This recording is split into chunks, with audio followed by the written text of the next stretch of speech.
Hello, NSLondon. My toddler loves planes, so I built her a radar. A little bit about me. My name's Jacob. I've been doing iOS for the last 8 years or so, mostly in startups for the last several years. So nowadays by day I work for a hot social media startup called Laps, which is so engaging. I'm going to take a laps with all of you right now. The guys at work aren't going to believe this.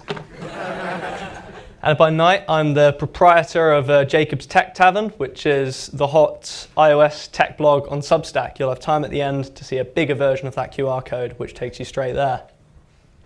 So I went on holiday last summer, and if you've got a 2-year-old like me, that comes with a bit of risk, specifically being locked in a metal tube going through the sky for 4 hours with them. So me and my wife had to come up with a bit of a tactic. So we tried to hype her up about this plane journey that we were going to be stuck on for 4 hours.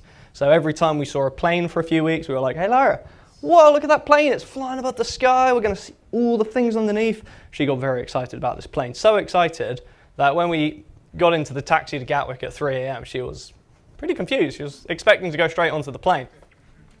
What I didn't know is if you bring a plane-obsessed toddler into an airplane, the crew get very excited and they let you see the cockpit.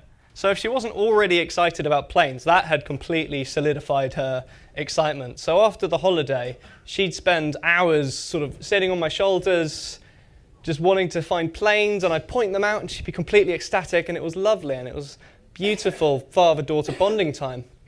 But I'm a software engineer. And I thought, how can we do this more efficiently? So I open up Safari, log on to Flight Radar 24, and then I find some planes in the sky, and I think this will help me out. And then I come to my first problem. I don't know which way my house faces. So I switch back to the compass app. House faces north, great. So back to Flight Radar. Okay, there's a plane. Hold on. I don't know how big it is. I don't know where it is in the sky. There it is, okay. This has not worked as well as I'd planned. I've got to a plane, but it had quite a few extra steps, and this sort of map, this doesn't do it for me. So a problem statement emerges. Orientation is a problem. Sizing is a problem. And then this map has a lot of clutter. I don't need to know that I'm next to Ockenden. Usability is a problem. So I don't have the most Schwarzenegger physique. I wouldn't know where to start building my kid a rocking horse, but I was going to build her a cool radar toy. So we've got our problems. So the POC essentially writes itself. So a little bit of research on the internet, Open Sky Network, a commercial, free for non-commercial use API that gives you flight transponder data in the coordinates you feed it. Perfect. Call location is going to do the client side for me. I'm going to get my location. I'm going to get my bearings. And finally, to unify the two, I'm going to need a little bit of trigonometry in order to sort of get the difference between my coordinates and the plane coordinates and drawing it on, a sort of radar toy in the right location to look. So I'm going to have to dust off my GCSE math, my A-level further maths, my physics degree. I'll be fine, actually. So I've already got the vision in my head, and I've already got the app icon in my head.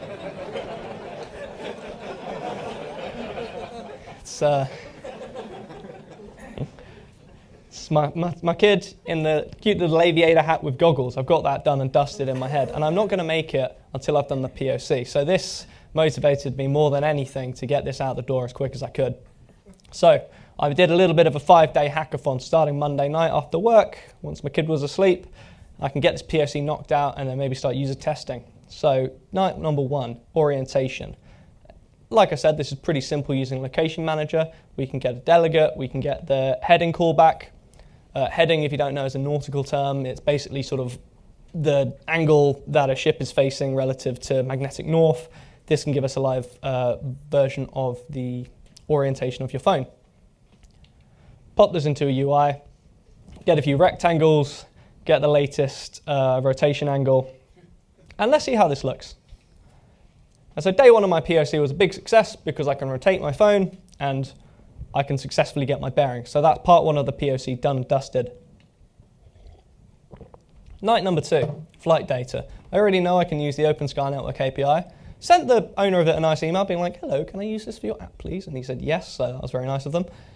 The flight data is on an unkeyed container. So this is basically, you know, with normal JSON, you get sort of name, Jacob, age, 29, occupation, software engineer. An unkeyed container basically says Jacob, 29, software engineer. It's a little bit more efficient, so if you're a free API, you're going to do that. And also, every plain transponder code is pretty much the same. I don't think they're going to deprecate those anytime soon. So it can get away with saying, here's the documentation, decode things in this order. So I can use an unkeyed container, throw in the latitude and longitude from core location, and then I can get some data back. Once I've got this data, here comes the tricky part. I've got to draw them in the right place. So let's do something super simple for now. I know it's not going to work great, but let's get the latitude difference and the longitude difference. I don't know if that's the right way. And then just draw some planes on the screen and see if they match up at all.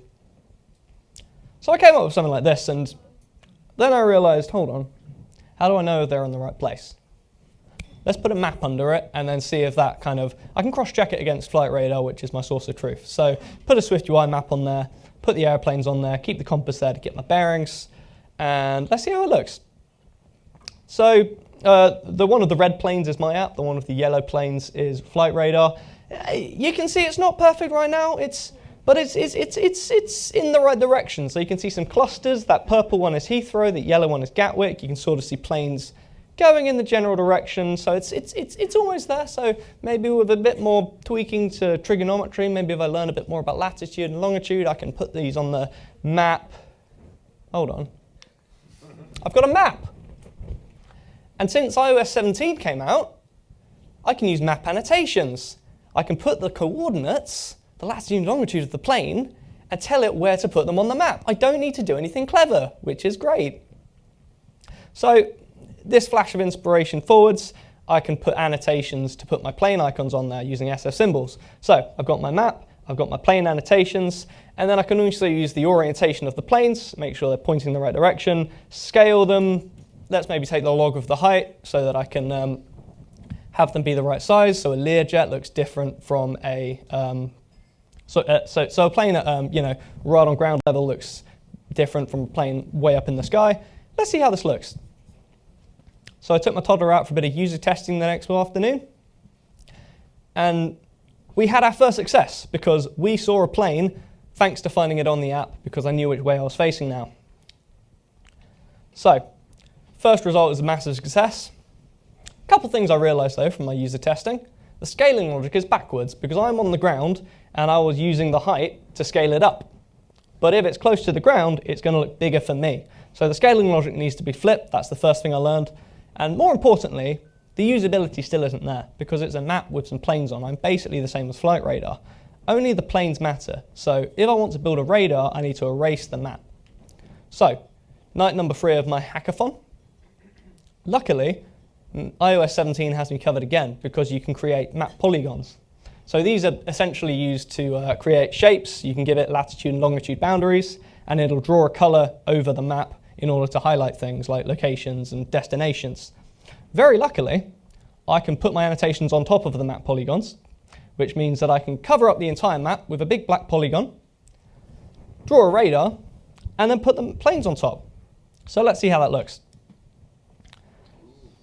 So now I've got a nice simple radar UI, that's a little angular gradient and some circles in SwiftUI. Made the planes green, and now I've got a nice swooshy angular gradient, and my Toddler's starting to get interested in the radar, which is even more of a success. Little bit of a segue here.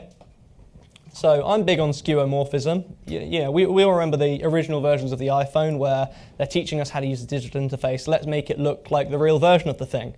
And then Steve Jobs died, and then Tim Cook says, what if we made everything flat and material? But anyway, I miss skeuomorphism. I'm sure many of you do too. And to make it look like a toy, I really want to sort of invoke some of this. So a little bit about how radars work. So radars are a big CRT screen like an old style television. And when it detects something with this line swishing around, which is the cathode ray beam, it'll light a phosphor, which lights bright green. And then to make sure people can still track it, it sort of gradually, slowly fades out into nothing, and then the line swishes around again and it lights up again. We all know how radar looks. So I need to find a way to emulate this behavior. So I'm thinking, I'm bringing out my big brain again. I'm thinking, okay, there's an angular gradient swishing around. It's a line, and then maybe I could work out the polar coordinates, and then I can intersect it with the latitude and the longitude, and I can get it on a timer, and I can fade it. Maybe if I was very clever, I could do something with that. And then I thought, hold on. I'm using my big brain again. I don't need my big brain. I've got my grug brain, my silly brain. It's an angular gradient. I can just make the angular gradient go green, clear, black, and then it will slowly fade everything out as it swishes around. So that's what I did. And let's see how it looks. So now I've got a beautiful skeuomorphic radar effect that emulates the physics of the real thing.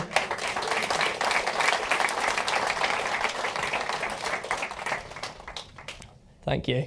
And yeah, let's cross-check again against flight radar, and everything's looking pretty good.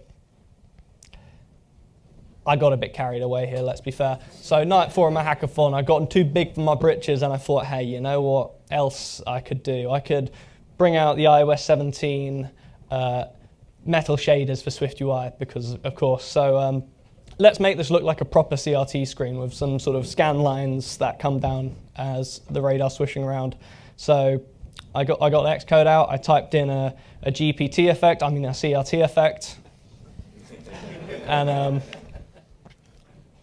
I don't know how that looks on the slides. You can sort of see on the radar screen, but now it looks a little bit more sort of retro, a little bit more old school.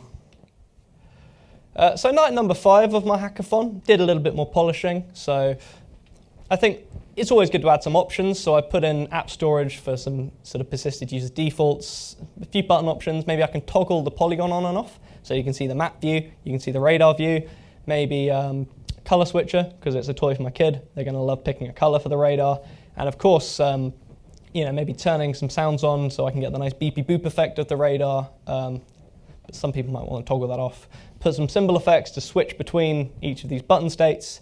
And then also a bit of sensory feedback. So we've got a bit of, I'm just putting in iOS 17 things at this point. So now we've got the updated version of the radar ready for prime time. So I've got the buttons to turn on the beeps and the boops. I've got the color picker, which is an incredible component. And I've got the switching between the map and just the standard clean radar view. So I took my toddler out on the weekend, did some more user testing, and she was actually quite getting into the radar now. It was effectively working as a toy.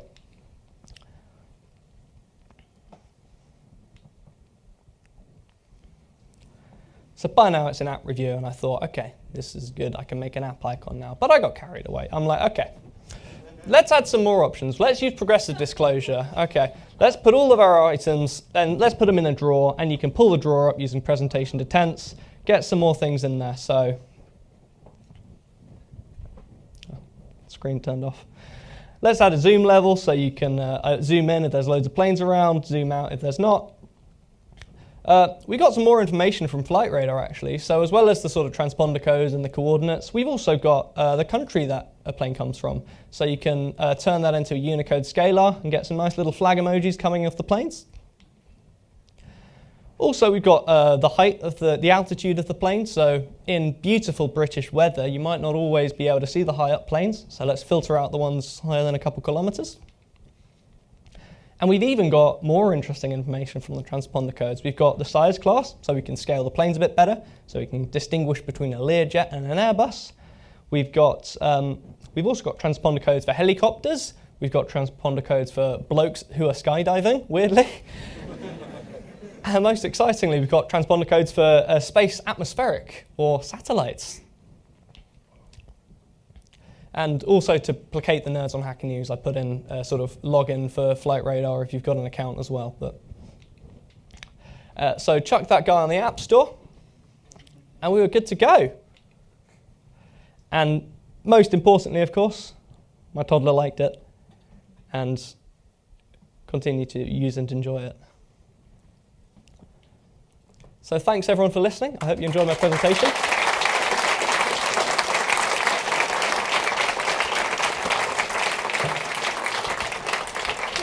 So I write I write Jacob's Tech Tavern on Substack. So every 3 weeks I send you ludicrously in-depth articles about Swift, iOS.